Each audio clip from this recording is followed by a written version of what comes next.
Ay, magandang hapon mga kakulit. So, ano naman tayo ngayon? Niligpit na lang tayo sa ating mga sinampay kasi umulan. Ulan na yun. Bawat hapon talaga ang ulan dito sa Bayugan. Bayugan City. So, kailangan na. Binuklas ko na yung mga sinampay ko kanina. Sinampay ko kanina. Kasi, ito, ang dami kong tupiin na naman. Oh. Dami kong tupiin kasama ng mga kumok dito. Mga damit ng mga bata, damit ng nila po itutot. So, si Tiyong, yung mga kasama ko yun. Tulog na tulog pa. Hindi ka nang matulog yun. Nung pumunta ko ng Esperanza kahapon, ang ganda ng panahon doon.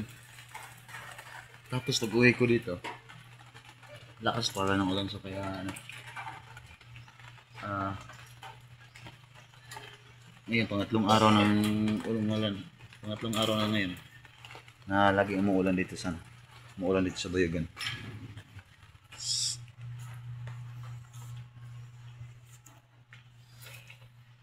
Ang dami natin tupiin.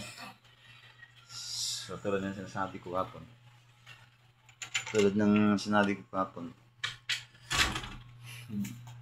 Kasi kaya nga sinagad ko na yung oras ko kahapon sa pag-vlog dun sa labas. Kasi, pag Lunes talaga, hanggang Sabado, ito yung trabaho ni Kaya. Ito yung trabaho ni Kaya. So, ang di ko lang po nito, Linggo. So, baka sa susunod na linggo naman ako siguro makapag-vlog nito sa labas.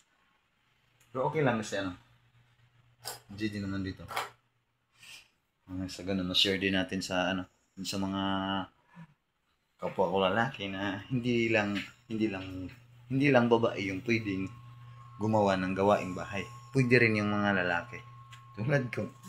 Ako rin naglalaban nito. Pero hindi siguro pero marunong din ako magkusot. Kaso nga lang ginagamit ko washing. Kaya hindi ako nahihirapan maglaba kasi kahit gaano ko dami yung labahin, hindi ako nahihirapan maglaba kasi ah washing yung ginagamit natin.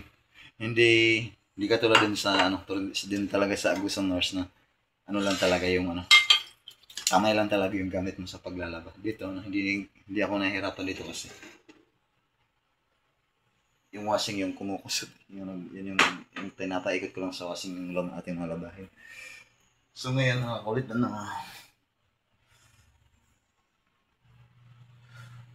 kanina nakalinis na hindi ako na-vlog. Ngayon ko hindi ko nadala yung stand ng cellphone ni ating naninay. Hirapan ako mag-vlog pag nagtatrabaho ako kasi hindi ko napapakita sa inyo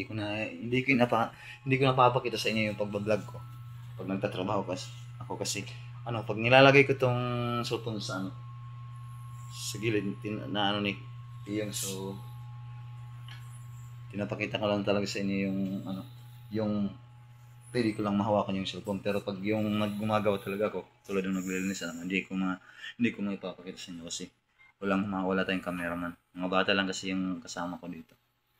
So siguro sa sana ngayong 22 itong buwan na to matuloy kami kasi talagang isasagad ko talaga yung pagbablog ko dun sa sa Sabang.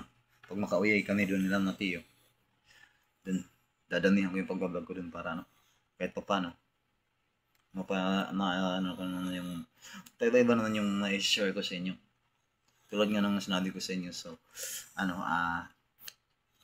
punta tayo ng sa nilalakyan ko yung lake na bumubuhay sa akin yung palaisdaan namin dun mismo sa palaisdaan po namin yung tinatawag na Kangno sa Lake Kangno.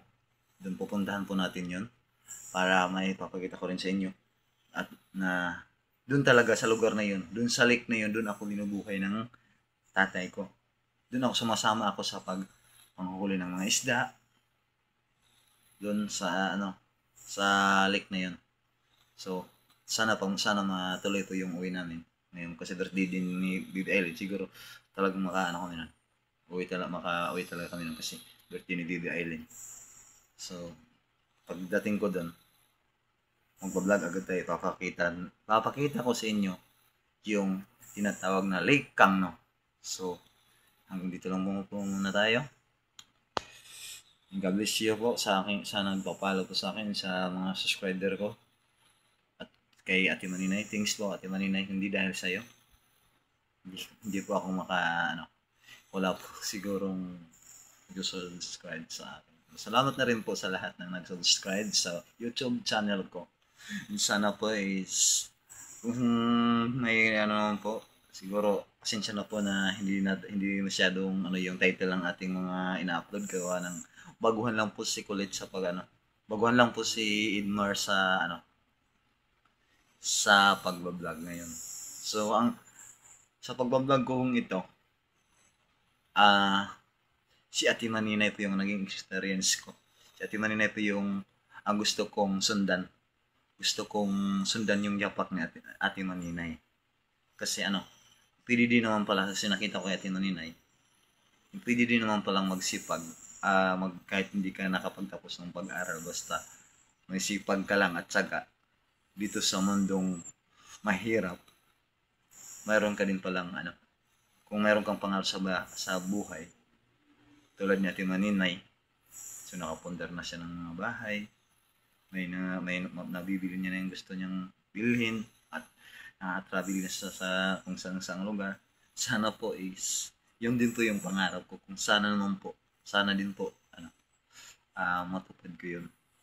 Pero hindi naman siguro siguro naman pag may pangarap naman talaga tayo sa buhay, hindi imposibleng hindi maaabot natin yun. Gawa ng kung may sipag, tulad nga nung nakita ko Ate Maninay na may sipag, si Ate Maninay may tiyaga. So yun yung narating talaga ni Ate Maninay yung mga pangarap niya sa buhay. So yun po yung gusto kong sundan.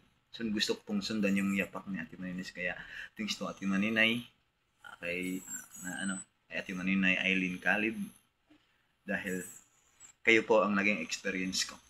Kayo po yung gusto kong sundan. Gusto ko pong sundan yung yapak niyo po.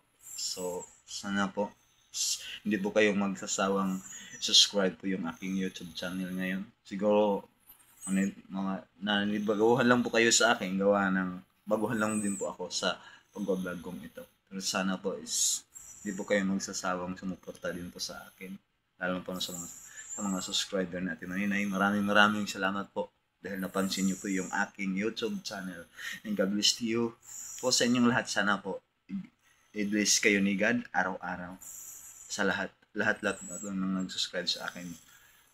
Sana po i-bless kayo ni God araw-araw sa inyong mga pamilya, na mabigyan po kayo ng lakas ng pangangatawan at gabayan niyo po kayo sa araw-araw niyong ginagawa. And thank you po. God bless you.